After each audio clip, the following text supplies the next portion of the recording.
नमस्कार विद्यार्थियों।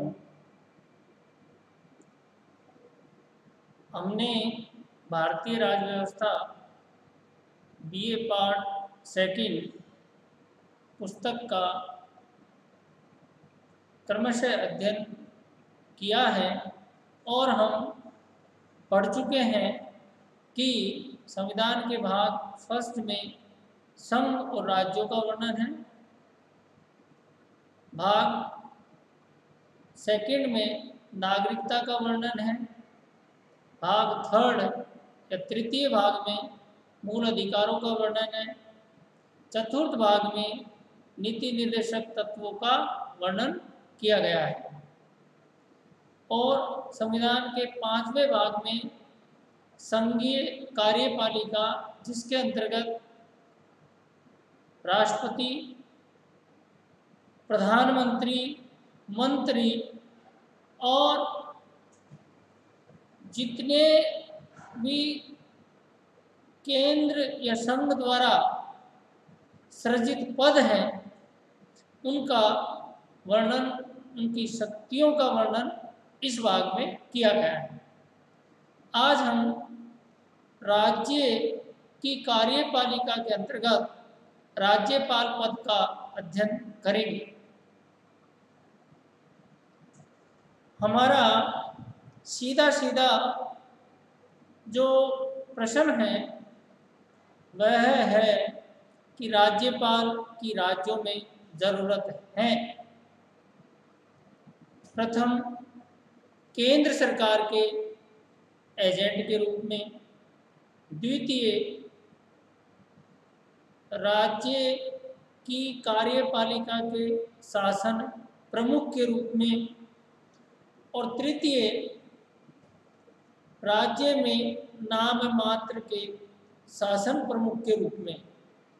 तो उपयुक्त तीनों प्रश्नों का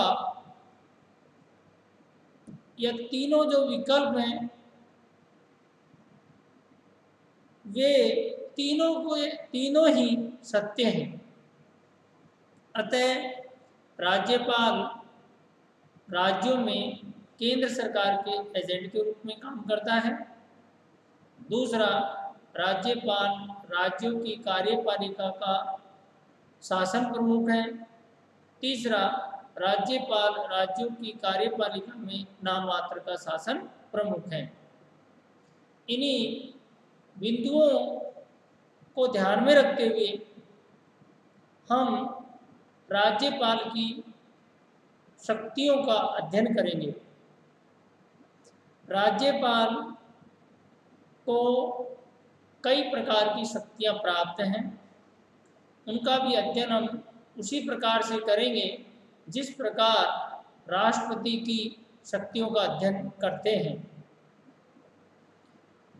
पहला, विधायी शक्तियां। विधायी शक्तियों के अंतर्गत राज्यपाल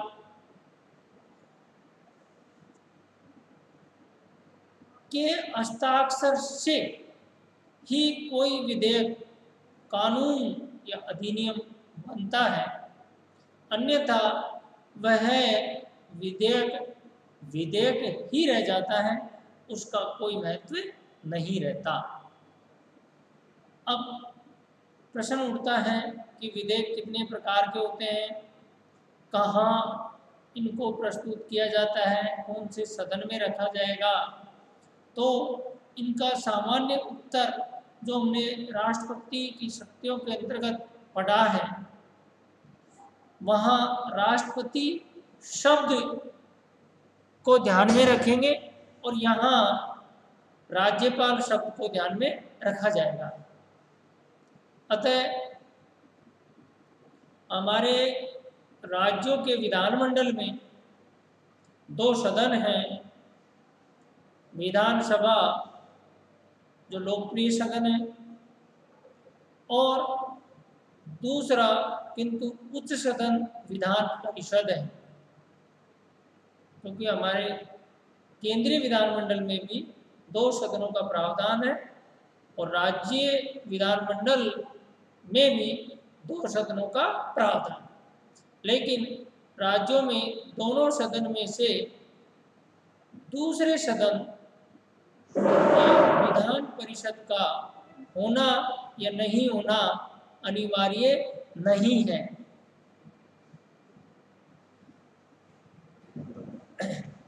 अब विधायी शक्तियों के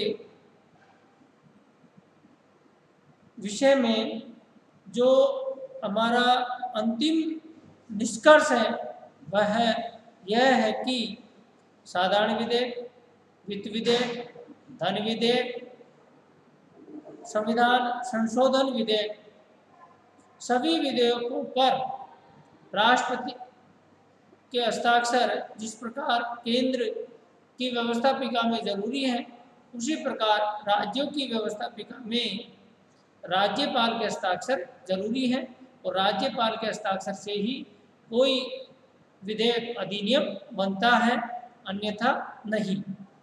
राज्यपाल की दूसरी शक्ति कार्यपालिका शक्ति है।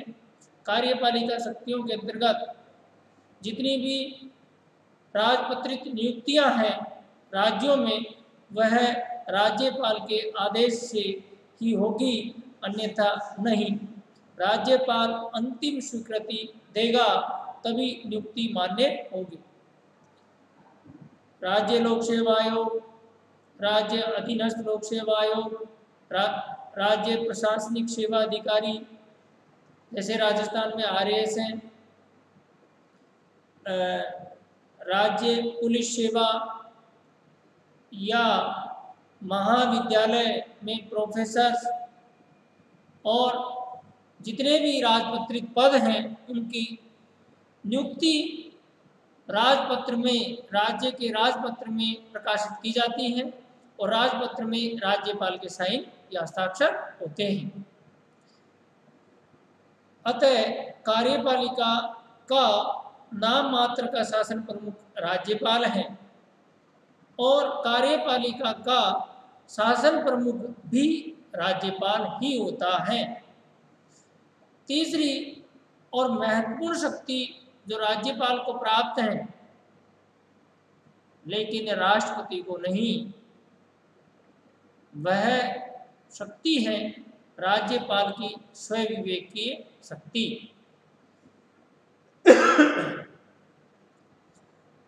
विद्यार्थियों, भारतीय संविधान के अनुच्छेद 163 में राज्यपाल की स्वविवेकीय शक्ति का प्रावधान किया गया है और यह अनुच्छेद 163 कई प्रतियोगी परीक्षाओं में पूछा गया है और इसका महत्व इसलिए ज़्यादा है क्योंकि केंद्र के समान राज्यपाल को शक्तियाँ प्राप्त हैं।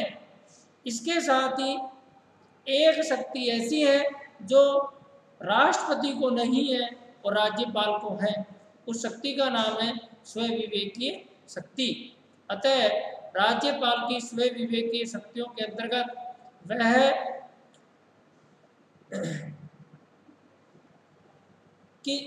किसी राजनीतिक दल को सरकार बनाने के लिए आमंत्रित करना है, यह उसके विवेक पर निर्भर करेगा। कई बार राज्यपाल कम सीट विधान मंडल या विधानसभा में प्राप्त करने वाले दल को आमंत्रित कर लेता है, लेकिन कई बार वह इनको छोड़ देता है। यह उनके स्वविवेकीय शक्ति के अंतर्गत आता है। राज्यपाल की दूसरी स्वविवेकीय शक्ति है कि राज्य में मुख्यमंत्री को बहुमत प्राप्त है या नहीं, इस पर वहाँ के विधानमंडल की बैठक बुलाना है या नहीं बुलाना, यह उसके विवेक पर निर्भर करता है।